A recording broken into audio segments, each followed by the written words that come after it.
If you've never seen a woodpecker, you've likely heard one, hammering on a tree or even on a roof. These unique birds have skulls built to pound on trees, tongues made to get to food burrowed in wood, and even toes specialized to hold onto and climb trees. But not all types of woodpeckers eat burrowed insects. Some, like the northern flicker, often feed on the ground, eating ants and other ground insects, while others, like the sapsuckers, eat the sap from trees. Let's take a closer look at this downy woodpecker. What do you notice about how it gets to its food?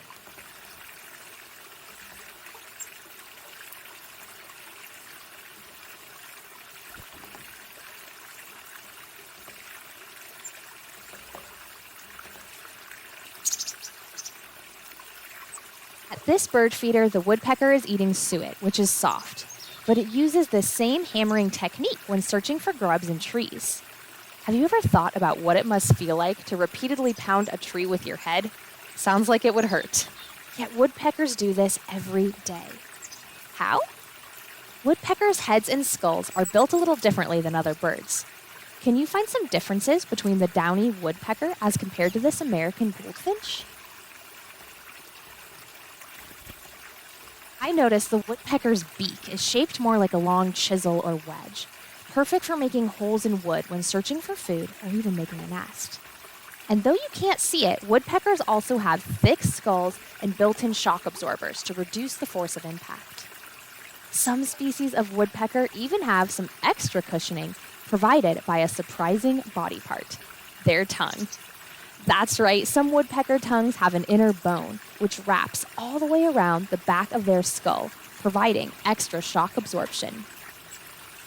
So woodpeckers are specially adapted for making holes in trees. But once they find some food, how do they get it out of the tree? Let's watch this northern flicker to find out.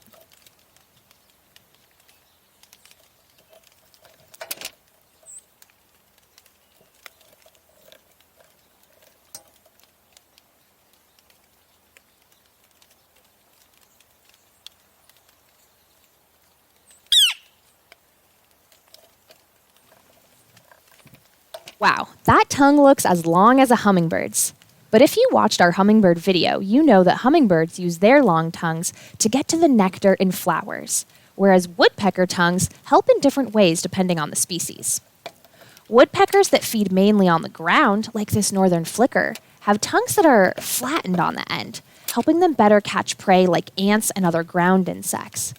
Whereas woodpeckers that drill into trees looking for wood-boring insects tend to have shorter, spear-like tongues with backward-facing barbs, so they can spear the prey and pull it out of the tree. And the sapsuckers have tongues shaped like brushes that enable them to better gather the sap on trees. If you were a woodpecker, what would you eat and what shaped tongue would you have? Not only are woodpeckers great at slurping up insects, they're also excellent climbers. In the next two clips, can you follow the woodpeckers and watch the way they move? What do you think makes them such skilled climbers?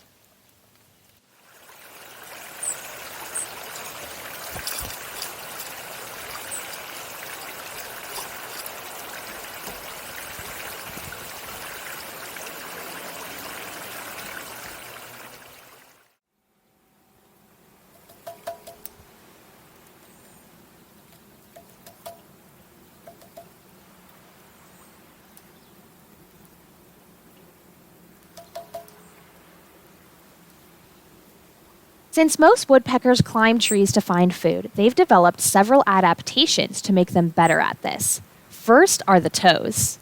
Most songbirds, like this chestnut-backed chickadee, have 3 toes facing forward and 1 facing backward. But the downy woodpecker and the flicker have 2 forward-facing and 2 backward-facing toes. This gives them even more stability as they climb up and down the trees. And rather than climb as we think of climbing, they actually hop. This flicker is not only grabbing with its feet, but also using its tail feathers as a brace to prop it up. This combination makes woodpeckers very skilled at staying steady and balanced as they hop up the sides of trees. Next, let's meet 2 different downy woodpeckers. Even though they're the same species, can you spot some differences between them?